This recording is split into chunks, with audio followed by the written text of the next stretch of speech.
Hello, this is another Broken Arrow press match. The second one I played, actually, right after the last match I put a video up of on the channel. I was going to always upload these in pairs. I was going to combo it with the shorter edited versions I made, but those edited versions take like a few days to make. And these don't. These are much quicker to make, just, talking over it, not really doing much editing. And I think if I want to get videos of this out, of the footage I recorded before the game comes out next month, which, woo, next month, I need to actually, get some more videos uploaded rather than being like, I'm going to make the perfect video a generation from now. So here we go. I'm going to unpause my video playback here. And get into this next match that I played on Chernyavosk. I cannot pronounce that, so you don't have to let me know. This map is actually one from one of the very first Broken Arrow MP betas, I think. I didn't realize it at the time, though. I didn't recognize it with the new spawns and victory point locations. So I treated this like a new map, and I had no idea how to play it. I always only ever played on the, bridge dual point of this map back in the old configuration anyway, so I wouldn't have recognized it anyway, I guess, the terrain I was on. We're playing against Sariga, Oceans, and joining player, I think, are playtesters, and you got Stealth 17 and Ratmir. And Medicus, Tushonka, Hippie, and FLX on my team. Tushonka is a nice guy, who does his own YouTubing stuff. I think Hippie does as well. I think Stealth does as well, right? I don't know all of the influences, I'm afraid. My apologies. But FLX, I can tell you, as I think I said before, is the lead dev of Broken Arrow. He's actually really cool to play with. He has a very fun, dry manner of, I wasted a helicopter drop during this match, and he was like, Beagle, you probably don't want to throw away entire, as he was basically saying, entire fucking helicopters full of infantry. And I was like, yeah, I was like cringing, like, yeah, I know, man, I probably should have done that. My bad, I'm sorry. He takes on like a good team leader vibe. I like it because I don't always need people to tell me what to do, but in a game like this, especially when I'm struggling to get good again, I appreciate having someone take on that leader role to kind of like run the team and be like, here's what we need here and there, because then I just do what they say and I can focus on my micro and not have to think about the bigger picture. Anyway, I ended up going to the right side here on this B point, whatever the other one is over there. I haven't seen the letter yet. I just rolled out a whole bunch of little birds at the start here. I didn't have really any air cover. I didn't go jets this time. Still trying to figure out SOF this match. I don't think I really figured out SOF this match still. It took me a while. It took me quite a few matches in the future until I figured out SOF, really. But, the deck, the specialization does have very good units, as I eventually figured out. Here I am bringing in like 8 of them in little birds. I didn't bring any anti-air with this, which is something you need to do. Something you want to do when you do an early rollout is if you're going to do a whole bunch of helicopter transports, you have to remember that the enemy can and will do the exact same thing you're doing, so why not stop them? In this case, none of the helicopters I'm bringing can shoot any enemy helicopters or shoot anything at all. I have some anti-air in some of the transports, but until it lands, it doesn't do anything. And just having even just a cheap way to bring some kind of AA would be good. It's something I forgot to do. I was still getting back into the game. Here's my second match back.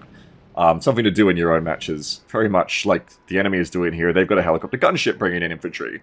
And it can and will shoot us. A very good thing to do. Bring some kind of cover for your drops, generally. So the nice thing here is the little birds are very cheap. One of the things that's very cool about the little birds, apart from the fact that they're little birds, so they're just naturally cool, is that they're incredibly cheap. They're like 35 even with all their upgrades. Which, to be fair, is just like 5 points of Optronic Ball to recon. But still, I said all their upgrades, which is misleading. Still, they're incredibly cheap. Which, makes it when you lose one, it's not that big a deal, as long as whatever was inside the little bird wasn't that expensive. And at 6 seats, it probably wasn't. You got the Black Hawk DAP there from FLX. This thing's really cool. It's a gunship, just like the enemy Hind that it just killed, I think. A gunship version of the Black Hawk with more weapons on it. Very cool. I think they're very sexy helicopters. I think it's a very cool concept.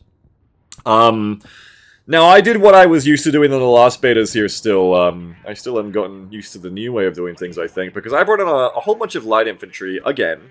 But this time, unlike the match that I reviewed before this one, I was playing SOF plus Armored, right? Not SOF plus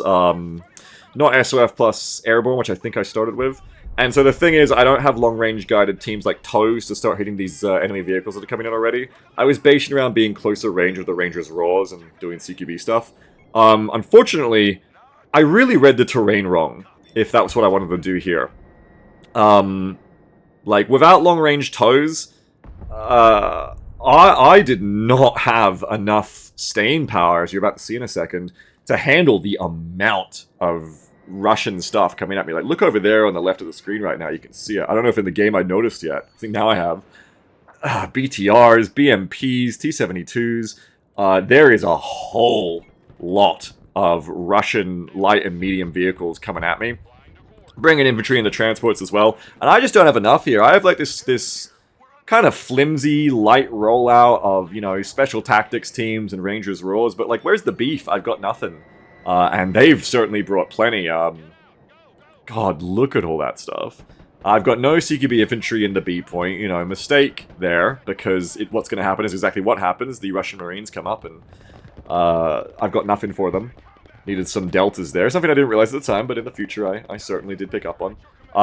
I've got my STTs there to cover AA, to cover future heli drops, but you know, what heli drops? It's all ground now, so these guys aren't doing anything. They've got to fall back. I hope they fall back soon. And I'm bringing in some Rangers as well. They're bringing a little bit of beef, but really not enough. 2 units of Rangers here. I actually didn't end up liking the Rangers in the end, even once I started liking the SOF deck, and trust me, eventually it became my favorite spec. I love SOF now, in hindsight.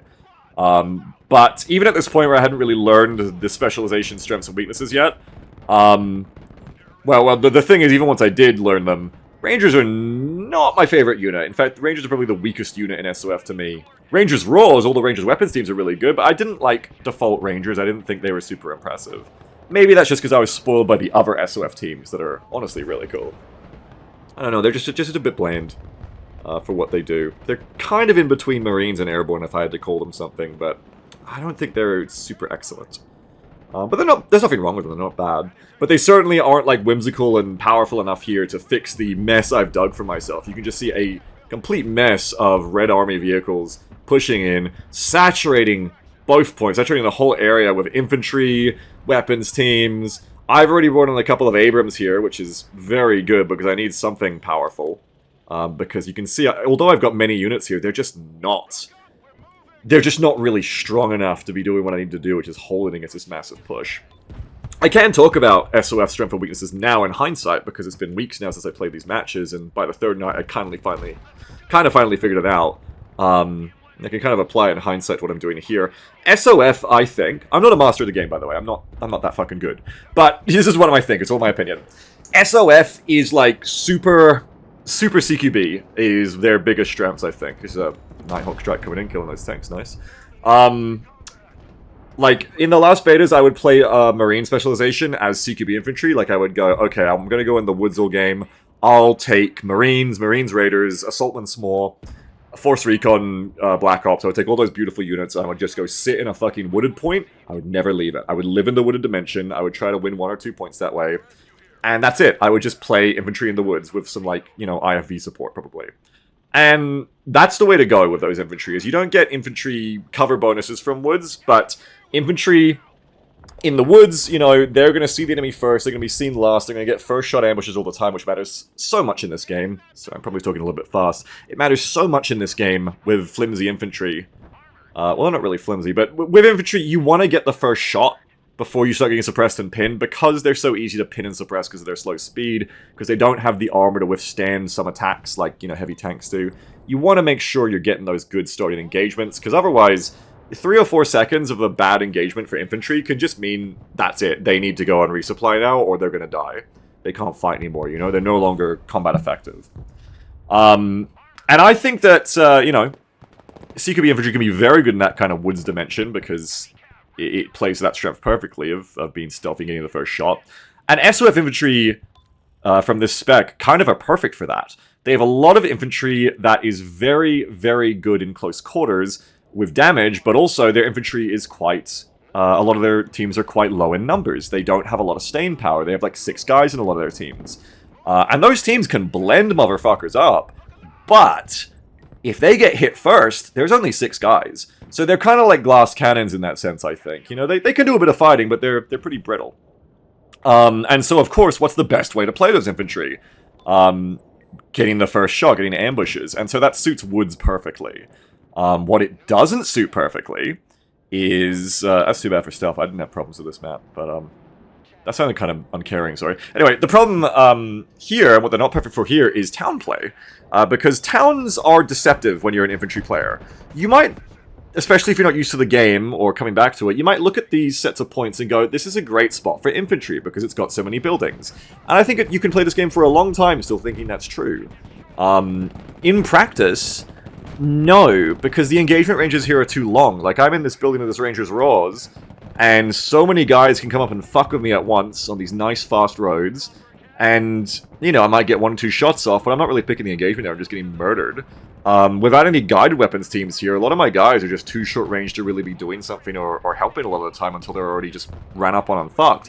And when you do get spotted in these buildings, though you start out concealed, once you do get spotted, depending on the building you're in, you might have like 5 to 6 Russian units in this situation, all hitting that building at once, and your unit is just dead. You're gonna die in a blink. You can't be getting shot at by that many enemies at once, you know, it can't be that unequal. And so that's why towns can be deceptive when you're playing infantry.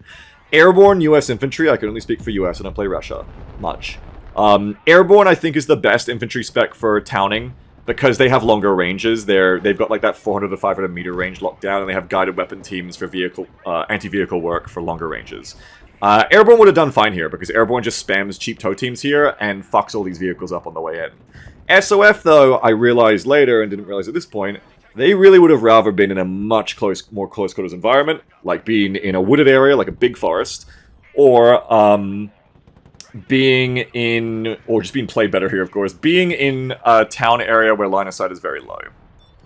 And really, I think this whole match is defined by me misreading the map at the start, or, you know, forgetting how to read the map and being like, no, you know, I shouldn't take the CQB infantry to this kind of mid-ranged area of a town. You know, hindsight, you live and learn. While I've been talking about that, a lot of shit of mine has been dying. You can see I just losing Abrams over there. On one hand, I'm almost like, oh, should I be talking about what's happening on the screen more? On the other hand, no, because you have eyes, you can see what's happening. I'm not doing well. Yeah, I think more importantly is the reason why I'm not doing well, and fundamentally, this is the wrong area for me to be fighting in. Something for you to consider as well, I guess, in your... I don't want to sound like I'm a fucking guru, I'm not good, but in my experience, something that I try to consider in my matches is fundamentals like that will make a big difference. You can play a great game of micro, you can do a lot of things great, but if you've picked the wrong place to go for your deck, well, you're fucked. You need to be going to the part of the map that makes your deck shine, because it's as simple as that. You can take a great deck to the wrong part of the map and be useless. And you can take a bad deck to a part of the map that's perfectly suited for it, and you can just outmuscle someone else because maybe they're not in the kind of environment that plays to their strengths. And I'm certainly not playing to mine here, you know. Again, I could be playing better, but you can see what's happening. Just a lot of not super grunty infantry squads getting spotted and whittled down, you know, by just a whole mess of enemy units at once. And this is also just a general concept as well to avoid, and I kind of touched on before. Do not have your units in positions where they're getting outnumbered by the amount of fire coming in at them so heavily. Like, I have no business having a Rangers unit anywhere near this front line right now if it's the only one. If I had like 6 infantry units and I simultaneously pushed all of them into buildings to attack the enemy at once, that's a bit different. But if I'm like doing what I'm trying to do here, I think, is I'm trying to like probe some infantry forward to get towards the point. And the problem is, if I send up 1 infantry unit at a time, they're just going to get in the building, get spotted, and then the entire enemy front line, wide open sightlines here, like 9 units are going to shoot them at once, and, well, you're fucked. You can't do anything about that. Now, the funny thing is, after, you know, saying how fucked I am and how much this is not, you know, the place for my deck to be, we are going to end up flipping the B point over there, you can see. We flipped the B point, the supermarkets, whatever it is, the mall. And I think we might even grab this A point. But also, see, you can see I have 2 allies here helping me, and without them, I'd certainly be completely wiped. I'm not certain... You can see the Rangers Royals getting outranged by a Barbarous over there. I'm not certain how many enemies you're playing against. I think it's more than 1. It's kind of the thing, is unless I'm actually live in the match and mousing over the units to check, that's the only way you can really tell how many enemy players you're against, because otherwise they're all the same red color. So, considering I'm not doing that right now in the video, all we can do is go... There's probably more than one. I mean, it looks like it's a fair amount of shit. Probably at least 2 players. We'll see when we see how many units we kill at the end. These Abrams are doing the most work of my units on this fight, because, again, they play better to the range. I'm still bringing in, you know, Rangers rolls. It's all I've got. All I've got is this, like, close-range infantry. Armored plus SOF. The only long-range infantry I think I have is Cavalry Scouts, which I hate, so I wouldn't have called them in. And I think I might have had Rangers Javelin in deck, maybe I didn't even have it. So, no weapons teams here, which means all the long-range fighting has to be done by vehicles. So these Abrams are much more built for this kind of engagement. They can actually shoot the enemy. If your units can't shoot the enemy, you might be in the wrong area for your deck. Well, you know, we see it in hindsight, don't we? But that said, we're going to push up one of the Abrams in a second onto the A point, I think. I have watched this briefly before, and also it's what I'd do right now. I'd be like, hey, 31 minutes 30, get that point. Something else that's important with Broken Arrow is the concept of timing, right? Should be obvious if you played it a few times before, but if you haven't, you might not have thought about it. You only get scored for the points in the game scoring mode up the top at the timer breakpoints of the phases. So that's 30 minutes, 15 minutes, and 0 minutes at the end of the match. So it doesn't matter that the enemy has held that A point for the past 14 minutes. All that matters is that we're going to steal it in the last seconds before the scoring happens. And now you know, you might hear that and say, well, that's kind of lame. You don't deserve that point. You shouldn't get that. Here, I'm popping smoke to make sure I get it. But you know, that's just part of the game. You know, if you're not defending in front of the point, then you're not really having a very strong hold on it, are you? It's the same for friendly forces. It's the same for if I grab a point and I can't actually defend beyond it. I'm just hiding behind it like Russia was doing here. Well, then clearly I don't hold it strongly enough. And that's a very important thing in Broken Arrow to consider. I guess this is the review of talking about meta concepts, rather than what's happening on the screen. Is that, it's just a fucking meat grinder anyway, is that a meta concept you have to get used to is the fact that you want to push out in front of the thing you want to defend. You do not want to do the first thought you'll have, which is to just, oh, get the point, hide back in cover, and watch the point, right? Like camp it like a first-person shooter. No, you want to have defensive lines in front of the things you want to hold, because it takes time for the enemy to chew through your line, even if they're successful, even if they're fucking you up. I'm swearing a lot this video too, I'm sorry if that offends anyone, but even if they're like fucking you up, it'll take them time to get through you. It just costs time as a resource to chew through your units. And in this case, Russia's team, while they're doing better than us, really, they weren't defending in front of the A point. So we had time to just, well, we didn't have to spend any time taking the point. We just walk a tank up, pop smoke, and grab it. And they're not holding it. It's a very important thing to think about with this game, not just for holding victory points, but just in general, like, if you're not in front of an area, you don't really hold it. You need to be defending an area with a line, or else nothing is stopping the enemy from suddenly surprising you and just showing up and taking everything they want. Here's some Delta Force. You know, what am I doing with these guys? This is not what you want to do with Delta Force. Don't act like this. Don't do this, where they're leaving the safety of the woods where they should have stayed, and I guess I'm bringing them out here to try and, like, get those guys who are in that building. Silly foolishness. I'm trying to get into a building because I want the cover. But that's a noob trap, right? Now I've just exposed myself wide sightlines to those Delta Force, so now the tanks can shoot them, and not what you want to be doing. Those Delta Force would have been way more effective if they just pushed them all. I didn't know how good they were yet. I should have known, but turns out Delta Force are like the best CQB infantry in the game, which I fell in love with later. But at this point, I'm really squandering that potential. But yeah, I mean, they could have killed any number of Russian infantry in that B point mall if I just kept them in the woods and sent them in there. Smash and grab of SOF.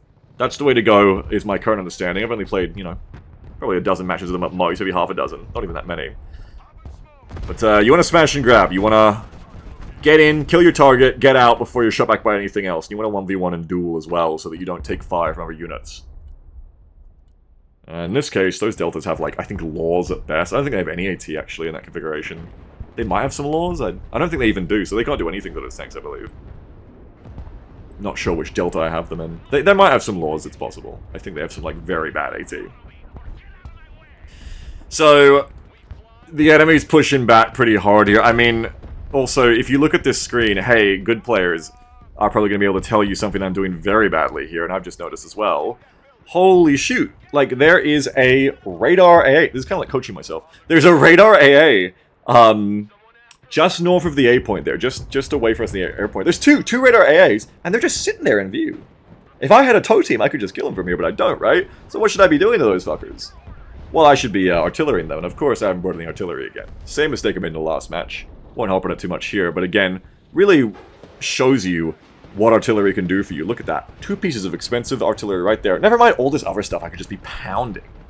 All it would take is like 1 tube gun to just artillery those 2 radar pieces and just punish them for having them so obvious. And finally, you know, my teammate does it, I think. I think it was a teammate's helicopter just blew that up.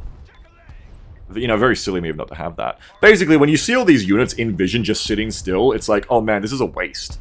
Like, it should feel like wasting $50, right? You should look at that and be like, wow, what an opportunity to kill something, and I'm not doing it because I don't have an artillery piece to do it. Big mistake. Something to drum into my head very much, and I got better at it by the end of these, is have artillery. Artillery is so important. You see something you don't like? Bomb it. Artillery it. Kill it. But in the end, what I am doing here is I'm pushing more infantry up throughout the A point. We've got some eyes on the enemy Spetsnaz VMF there, which are trading fire, skyscraper to skyscraper. STT are pretty good at ranged combat. I didn't realize it yet either, but they have a very good ranged combat loadout. Unfortunately, here they've been suppressed, though, which made them not very effective. I'm not sure what hit me that did that. If it was the VMF sniper rifles, perhaps. And you see the mistake here as well. I'm pushing up the Rangers Roars. This is what I was talking about before. You push up a Rangers Roars unit there because you're like, oh, I'll get a few shots off on those tanks. What am I doing? Because as soon as they get in that building and fire and get revealed, there's like 6 units shooting them. There's like 4 or 5 units, right? Waste of a unit. Silly. Total kamikaze attack. And a much better thing to do, I wouldn't have got the building cover, but a much better thing to do would have just been to keep hiding in that nook where I was, and then the tanks would have to come in and fight my Rangers Roars alone. Just in that alleyway between those 2 buildings where they were, right? The tanks would have had to fight the Rangers Roars without any of the other units being able to support them.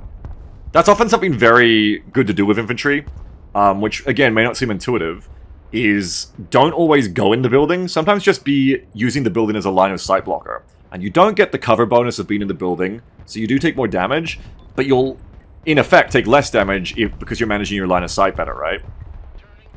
Anyway, I'm in a lot of trouble here because, you know, I've tried to push forward to the A point to get a hold of it and push the enemy infantry out, but I have no long-range weapons here to deal with these tanks. I brought on a pair of Comanches here now. I'm going to try to get some Hellfires on them. I hope I get one of them. I'm not sure. There's a lot of enemy AA here, and as I said before, I haven't really been punishing it. So, it's very dangerous for the Comanches to be operating here. You can see there's 20 guys on the left there. 20 Russian Stingers just died in one strike. I don't know what the fuck they were doing there. No hate, like, I'm not playing good either, but I don't know what the fuck 20 Stingers were doing in one building. That's insane.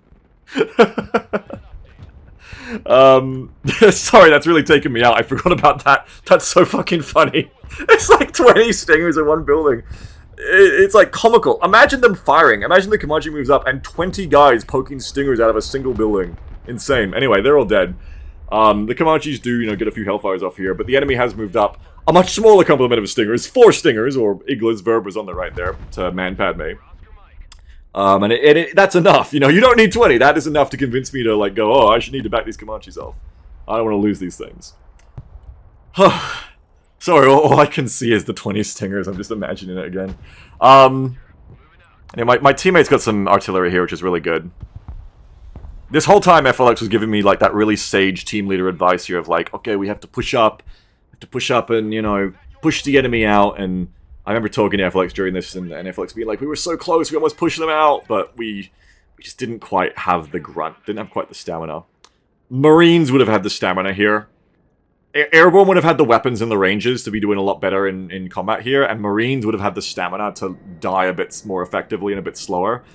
And in the end, the SOF infantry, the Rangers here, have neither. We don't have the range we need to be poking these enemy vehicles that are just sitting back. Though, when they do walk in the Roars range and Javelin range, they fucking die.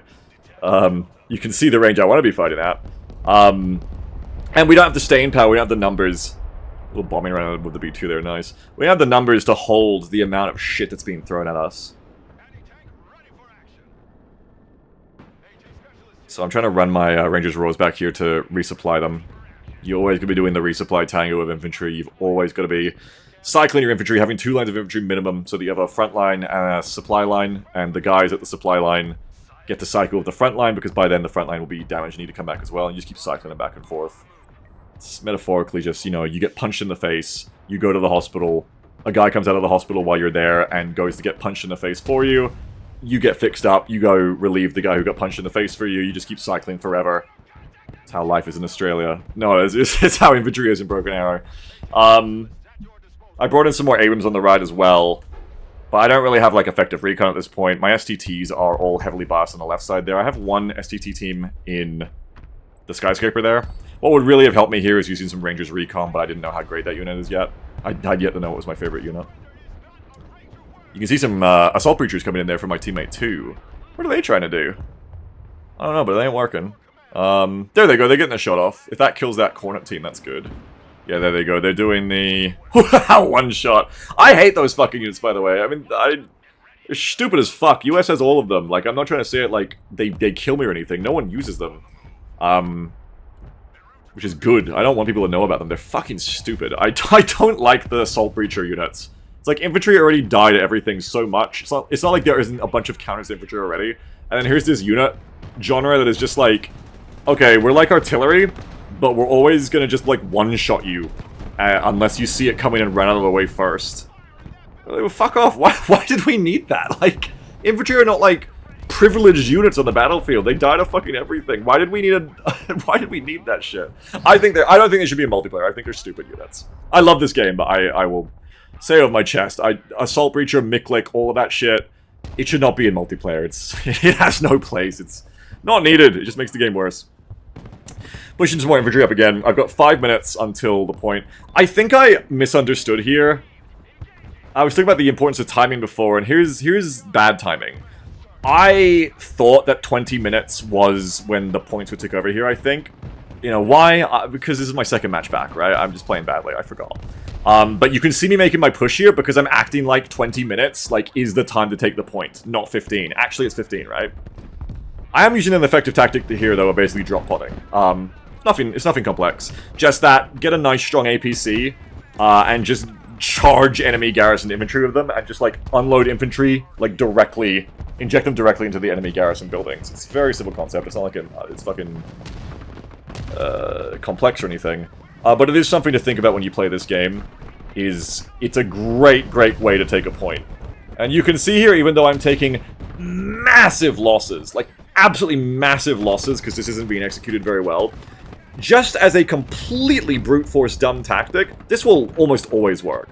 This is again why you need lines of defense, because if an enemy shows up with a reasonable number of tough APCs with good infantry in them who can fight you at close quarters and just does this, you can't stop it.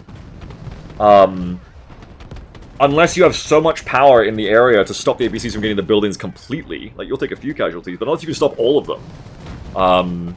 And when you're the player doing this to someone, you should have some idea of what their strength is and send enough APCs, enough force to break through. Because an attacker is always going to take more casualties than a defender. That's how the game works. That's how life works, and that's how war works. But, you know, it's just that shock value factor of you're going to get in, you're going to pop smoke, you're going to get into their buildings, you're going to fuck them up. And even executed as poorly and messily as it was there, it worked. And if I hadn't got my timing wrong, I take the point again for this phase. Unfortunately, I'm 5 minutes too late. So this is a whole expenditure of troops that, while it would have sniped the point again, it doesn't have the staying power to last, and the enemy will just take the point back here, unfortunately. That's the difference of timing. If I'd done that 5 minutes later, hey, boom, bada boom, you know, the enemy again wasn't holding in front of the point, I sniped the point, 3 points for us, 3 victory points. I should call them control zones, because it's confusing when I say score points and victory points. So, control zones is what we'll call them from now on. We're doing some pop-up attacks with the Comanches here. Doing a little bit of, like, micro of, like, making them pop above the building, get a shot off, and then pop back down before they get anti-aired. Unfortunately, it's not going to be enough. It just goes to show how much we're being outplayed on this flank by how much more red there is here. Like, they're doing the thing right there, right? They're bringing a whole bunch of, like, light to medium infantry transports in, and they're overwhelming me. And this is a total loss of the area for me. Like, we've just lost all of our position, all of our momentum. We have been wiped clean off this point. I'm going to try to get this Jeep with some Rangers Roars in, but you know, like, what are they going to do? They're not like Assaultmen Small in the Marines. They can't really kill infantry very well, so it's just going to be a waste of units. We got a 1 Abrams here, which I'm kind of like trying to move up to get some kills down the road, but you know, it's just a total wipe here. And what I do, and this is the thing FLX told me off for, well, not told me off, he's a very nice guy actually, but this is the thing he gave me very constructive advice about, where, you know, this is a bad move for me. This is, what you're seeing right now is a bit of cope, it's a bit of panic, it's going, oh shit, I got the timing wrong, we're losing everything, I've been completely wiped off the board, I'm floating like 1,000 points, holy shit, I'm playing bad, I need to do something. So what do? Direct action, Mr. President, direct action, immediate Delta Force raid on the B point to steal it. Stealing points like this, it is cope, strategic cope. You are basically going, I was not able to defend or take the points in a proper conventional way of like within the 50-minute phase, so I'm just going to try something cheesy. Is it a spoiler if I say this isn't going to work when you look at what I'm doing? I mean, I don't know. This was a very... this was a very optimistic hello drop, but I was very much... Like, I looked at the points and I was like, we're so fucked. Like, they have every single advantage right now. They have all the destruction score, all the kill points. Like, if I don't do something bold and get away with it here, we're never going to win this match. You know, I was I was right that it would be dangerous. I mean, I guess I knew that, but oh man, I mean, I should have committed, because now the Black Hawks are coming back a bit and they're going to take longer to land. Delta gets out at least. Oh, those Rangers are dead. See, actually, pay attention to the value of the Ghost Hawk there. The Ghost Hawk gets to drop off because it's so stealthy. Rangers Roars are coming in. Not enough CQB infantry. I needed 2 units of Delta. Delta Force isn't on hold fire, so they're like shooting at the helicopters, which means the helicopters will see them and shoot back. Oh, the Hinds! This is like a bad movie, man. This is like a game over, man. Not how to execute a sudden daring raid. That's a cope raid. That's not good at all. And these Deltas aren't going to get to do the thing they're good at, because they're going to get suppressed in the woods. And they are not being high-speed low drag right now. They are not being used as a good smash and grab unit. They are being squandered. Back on the right, we still have some units left, but not really. You know, it ain't much. We've got a Abrams there that's going to die soon. It's totally fucked. We got Rangers Recon in one of the buildings just kind of sitting there hidden. Rangers Roars, it's pretty much dead. And that's about it. You can see they could hardly be winning harder right now. And they deserve to be winning. They're playing a much better game. Let's talk about what they're doing for a second. They have a combination of vehicles, light to medium strength vehicles, infantry, recon, anti-air pushed up right up to the front line, which, hey, we're not punishing it, so it works. And number one big thing, artillery. Again, when you look at the way I'm playing these matches, pay attention to what I'm doing wrong, not just to shit on me, you know, I'd appreciate it if you didn't, but to learn from it.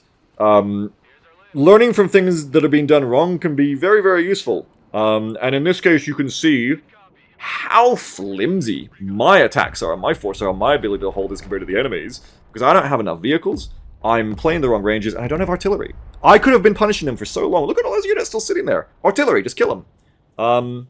You gotta bring artillery. Bring 3 tube gun artilleries. Bring them. Use them. They're just wonderful things. But I was still playing off an outdated meta, really, of you don't need artillery because you can just bring in precision-guided bombers and just use that. And they've been, you know, you can't really do that as much anymore, which is good. Oof, those VMF get fucked up by a cruise missile. So what do you do from this point? To be honest, I don't remember what I did do. I don't think I did anything too effective. But we can talk about what you would do from this position, right? Regardless of what I'm going to do. This is a great point to, well, a minute and a half ago when the phase ended was a great point to reset the brain and think. This will happen to you in Broken Arrow, where you will sometimes just get completely wiped off a point, especially when you're new. You'll get completely wiped out. All your units will die at once. You'll feel helpless. You're like paralyzed. Nothing is working. Oh my god, you're just dead. You just want to quit the game. You just surrender. What do? You need to find a calmness. You need to be able to reset yourself mentally and then find a new way to play. Maybe that new way is the old way. Maybe you're going to just do better at what you were doing, but it's a great moment to analyze what's been going wrong and what's been going right, perhaps. This game, very much consider your mental focus in this game as a resource. You are human. You are not capable of managing everything all at once, all at the same time, while also strategizing and coming up with plans and plots. Your ability to think, and really how much bandwidth you have to think in any given moment of this match. These matches are quite quick. 45 minutes, that's not a long time for how slow the units move in this. That really is a resource, and it will be expended.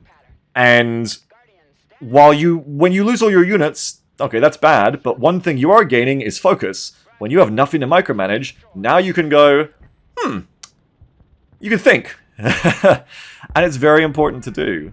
And in the end here, you can see I bring in a bunch of Kamachis and a longbow, because I'm trying to just, you know, I don't think this is the right move in hindsight, but I'm just trying to, like, kill some shit. I'm trying to be like, well, my allies still got units here. I need to get in a quick reaction unit that can help, that won't take 10 minutes to get here like tanks. I think bringing in armor is fine here, but, you know, another thing that would have been good here... Oh man, that Iglu's so close. Don't put the Kamachis there, Beagle. No, they're Beagle, they're gonna shoot you. Hank! Hank, what are you doing? Hank, there's an Igla! The thing that you want to reevaluate here too is, do you even go back to this point? Or do you go somewhere completely else? You gotta remember in this game that sometimes you need to take a step back and reevaluate. Is the manpower and resources required to take back the A and B point here even worth it? Or do I instead go help my allies and push the enemy's D and F points and all the left side, right? Because think about it, the enemy has so much shit on the field here on these points, and they're so dug in. They're actually defending in front of the point now. At least a little bit on the A point. But they just already have so much shit here, right? So something I could have done, instead of just going back here, is go, alright, keep all that expensive shit sitting there. You haven't got the money to be anywhere else, because this is all your investment on the battlefield right now. I'll go to the left side of the map, and I'll try to make a sudden breakthrough with a fresh, mobile force into the enemy's backline, and I'll take their DNF points and fuck their backline up. And that probably would have worked better here. In the end, what I'm doing is playing back into their strengths. There's this guy who said a lot of cool things about war, and you might have heard of him. His name's Sun Tzu.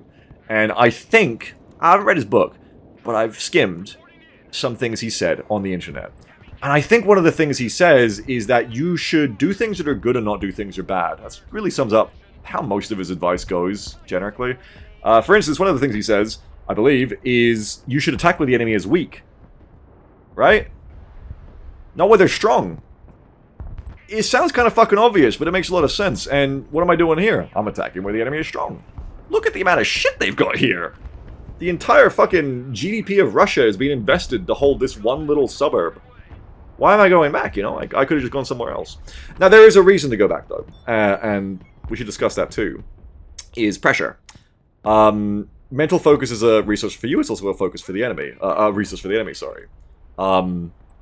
Something you want to do after you've gotten a little bit familiar with the game is find a way to get out of the prey mindset of this game, of going like, I'm playing bad, I'm being attacked, I don't know what to do, and get into the predator mindset of, not like Dr. Disrespect Predator, like as in the predator mindset of like, I'm the one causing problems for the enemy, I'm the one who's going to make them have problems they can't deal with, I'm the one who's going to stress them out and overwhelm them in ways that they can't deal with. And pressure, in this sense, would mean I'm coming back to this point because I want to keep the enemy's focus on me. Maybe I'm not causing too many problems for them, I'm not going to be able to take the point. But if I can keep the enemy's attention on me on this right side, maybe it'll enable my other 4 players on my team to then do better on the left side and get more destruction score and score more cap points. The problem is, it's not a thing I'm intentionally doing here because I wasn't communicating it, I remember.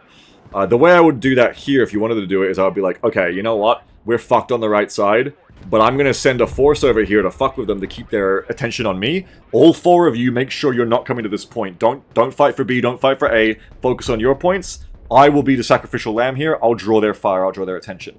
And that, if I can keep 1 player on me, that's neutral. Well, if I can keep 1 player on me, it's not really super good because I can't take the points, right? But hell, let's call it neutral. If I can keep 2 players focused on me here, 1v2, that's good. That means my team should be able to go 4v3 on the rest of the map, right? So that's one way to think about it, is that would be one reason to come back to a point you're probably not going to retake and stubbornly push it again. In this case, though, I'm setting up a bit of armor in the tree line, and the enemy's got recon superiority. They can see me and I can't really see them. They're hitting me as I stage in the woods, and they're hitting me with artillery, and oh boy, it's ugly, isn't it, folks? This is kind of like the metaphorical equivalent of a bunch of FBI guys or SWAT guys stacking up outside a door, and and then, like, someone just jumping out of the door and, like, shooting them before they're ready to go in, right? Like, that's what's happening to me here. I'm staging in the woods. I'm not even ready to really push forward yet. Maybe I was, like, just looking... Maybe I was just going to hold the woods. I don't know what I was going to do there. But it doesn't work. The enemy spots me getting prepared, and they just fuck me up. Oh, but I'm getting an idea here. At this point, I probably don't think I'm going to win the match, but I see prey. I see it's time to go War Thunder mode. War Thunder tanks mode. We're going in! Third-person combat. We're going in for direct control on the Abrams. We shoot the T-7. This is my favorite part of the game. This shit is so fun. We shoot the tank. We back off. We reverse out. We're gonna come around the other side. It's not a surprise. Like, you know, they see me coming, but they're not microing this one tank. We get the shooting in the ass. Yeah! Big shots. It's gonna get the shoot back, though. Russian tanks have autoloaders, so even when they're panicked, they, like, will reload quickly. Which is kind of scary for this Abrams here. Yeah, so it gets to shoot at me twice. Luckily, Abrams strong and kill you. But Russian autoloader is very strong for not caring about panic. One of the main debuffs for units in this game of being panicked is a slower rate of fire. So Russian tanks having autoloaders really makes them dangerous still, even when they're panicked like that. Yeah, we kill that little fucker. But then the garrisoned Russian infantry gets the last HP on that Abrams. Very sad. And at this point, you can see I'm bringing in a bunch of APCs to do the drop pod attack again. Rangers are not going to handle this. They do not have enough manpower to, like, just kind of, like, brute force this, like Crayon Eaters. And they do not have enough CQB power to finesse this like a Rangers Recon or Delta Force could. Or, you know, a 4-con Black Ops. But that said, they are still infantry. Just because they're not optimal doesn't mean they're bad. And I wouldn't be surprised if I do manage to take the A point here. But because, again, it's quite early, it's 5 minutes, I'm not sure if I'll have the staying power to hold it. You might say this zone looks friendlier right now. There's not as much red. I think that's just because I haven't got any recon and I can't see it. I think it's all going to show up again soon when I get on that A point. AMPVs are an excellent APC. I really like them. I think they're the US's best APC, just factually, just by stats, right? They're just, they're Bradleys, but with a bigger transport compartment and no main turret. Oh, the return of the stacked Stinger squads. 10 Verbers, 10 Iglas. Oh, it's just one squad, is it? Right, because that must be the big Motostrelki squad. Oh no, it's just, yeah, it's like 6 guys. Yeah. So you can see the Rangers get up here. This is a great example of what we were talking about before. Look at this. Everything's fine. Then we move up into those buildings, and every single unit in the Russian Federation can shoot at us at once. And what would have been better there? You can see it, right? You can see that if I had stayed behind the buildings, those Rangers actually hold the points, at least for a minute or two longer. But because I do the, intuitive thing, I push into building cover, death. Complete and utter death. So a great example to learn from there of what not to do is, yeah, just put the Rangers behind the buildings there and just stay there. And even though they don't have building cover, they're not getting shot at by 12 things at once. So they're not just completely wasted in the meat grinder of war.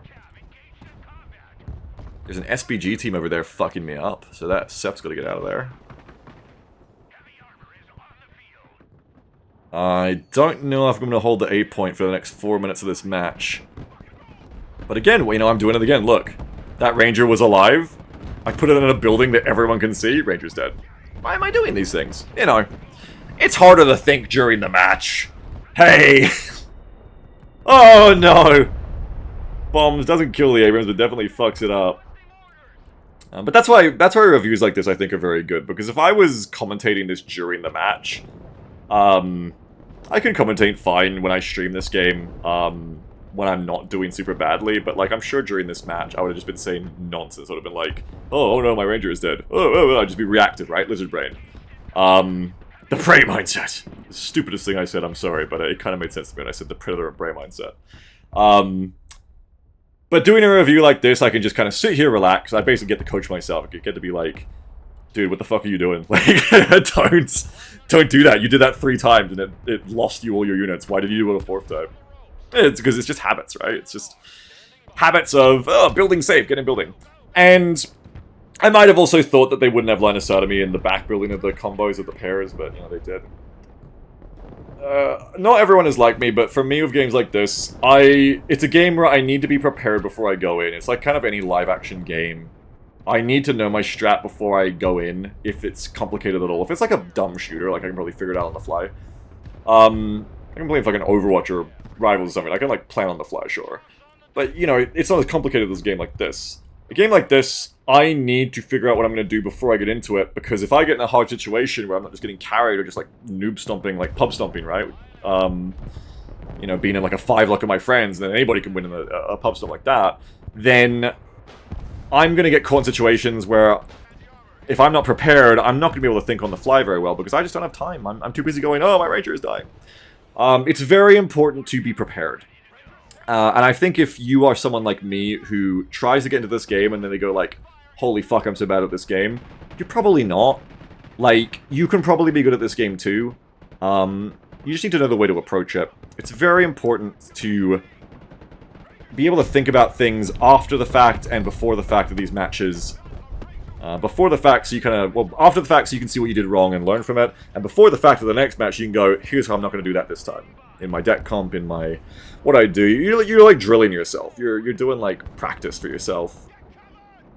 Because when you get into a situation where you can't think, you're going to rely on your instincts, your habits, your conditioning, your lizard brain. And you want to condition yourself before the shit starts hitting the fan, so that you just do the right things naturally, rather than your habits being the wrong things to get you killed. I think this match has been an excellent example of those. Yeah, I don't think we're going to take the A point. Though the Bradley is one of the best units in the game, in my opinion, so, you know, anything is possible when there's still a Bradley on the field.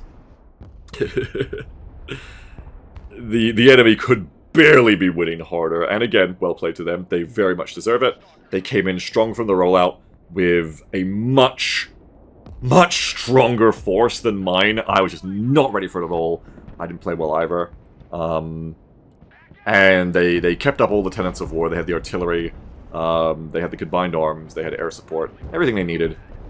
And they did a great job. They did what they needed to do. So kudos to them. The better players absolutely won. Very much a game they deserved to win. And it's a good thing they did, otherwise the game's fucked up, right? If I'd won this match, something's wrong with the game. I didn't deserve to. But it's still fun. However, it wasn't fun enough for me to keep playing SOF. This, basically, after this match, I was like, oh no, I can't play SOF. I need to play a comfort deck again. And so in the match after this, when we get to it, hopefully sooner now that I'm just going to do these easier to make ones, I basically started using my old deck from the last beta of Airborne and Armored again, I think. And that match, I won't spoil it, but it went better than this one, I'll put it that way. I played better. At the end of the day, it doesn't really matter if I win or lose that much. What really matters is, did I play well? Did I do a good job? Like, because you especially, like, I like to play solo, right? Like, my favorite thing to do with pretty much almost any game, but especially a game like this, I like to play solo. I want to play on my own because, how do I describe it without rambling for 5 minutes? Because the match is over, I don't want to keep you here forever. I don't know, I just like, I prefer playing with randoms. I like meeting other people in a random team and working together with them. People I've never met before and having a good match or trying to. I just think it's more interesting. It's cool. I guess I like it. I like the social aspect of it. And I also think it's just a better way to focus on your own play because, like I said, this is no hate to anyone who plays with a team. Like, do what you want. Like, it's not like it's bad. But, you know, if somebody maybe goes like, oh, I win all the time in Broken Arrow, and then, you know, you find out they only ever play in a 5-lock of them and their friends, and they just go in general matchmaking where they're playing against, you know, not necessarily ever 5-locks, just random people playing the game, who are usually on their own, that doesn't really mean a lot. Like, it means something, you know, you guys aren't bad, but it's hard to, I think, quantify how much fucking easier it is to win this game, and really any game, in a 5-lock. You're just pub stomping, right? Nothing wrong with that. You know, I enjoy playing with my friends, you know, go ahead. But definitely don't do that and then, you know, take away from that, holy shit, I'm so good. Like, it's definitely a big advantage. And it might seem like, you might go like, how do you play a game like this solo and have fun? Like, you're going to get shit teammates and you're going to lose matches and it's going to be your fault. It's not going to be your fault. Like, yes and no. Like, there's always something you can do better, right? You can get into a match and get absolutely bodied and not even get a single point and still know that you did a good job. You did well on your side. You did your best. You played well. And you can completely clown the enemy team as your team and still know about yourself, I actually didn't play that good. I got carried really hard. It's very important to develop that self-awareness about yourself if you want to be good at things like this, I think. Or do you want to be truly good? I don't know why I'm lecturing to you guys about this. I guess that's what you come here for. But it's just something to think about, and it's part of why I like playing solo, because you get to focus on yourself. You get to be, like, making yourself do better. And when you're playing like that, don't think about, did I win the match? That makes me good or not. Think about, did I do good? Did I do a good job? Did I have a good performance? And even if you totally lost, as long as you did good, hey, good job. And if you really did it on average, you'll end up winning more matches than not, right? It's the solo grind. Anyway, I'm not going to sit here and waffle forever because I do that too much. I hope you enjoyed this review. If you do, let me know. If you didn't, let me know in the comments. Tell me what you didn't like or did like. Because I would like to do one of these for every match I played. I think I played like 16 or 17 matches. I'd like to get to the matches where I played better, but they're kind of more towards the end, the ones where I think I actually started playing good. I'd like to get to those ones because I look better, but I think it's also good to go over these ones where I look like shit and I'm not playing as good, because we can learn from them. There's a lot to learn from them, and you'll learn more from a loss often than a win in a lot of cases. So let me know what you like or don't like, because the point was I'm going to take that feedback into consideration as I do future ones. But for now, I think we'll call it there. GG to them. And next match I upload will be a review of me playing Airborne and Armored again. A deck I kind of know what I'm doing with, and I did really enjoy the next match. I think it's a really fun one. So I look forward to commenting that one tomorrow or whenever I do it. I do hope you enjoyed this, and yeah. Check the description. If I do a short version of this, I'll link it there and, all that stuff. Hey, enjoy yourself. I'll catch you guys for the next one. Have a good one, everyone, and I can't wait till this game comes out. 1 month! 1 month! See you in the next video, I guess. Bye-bye. Have a good one.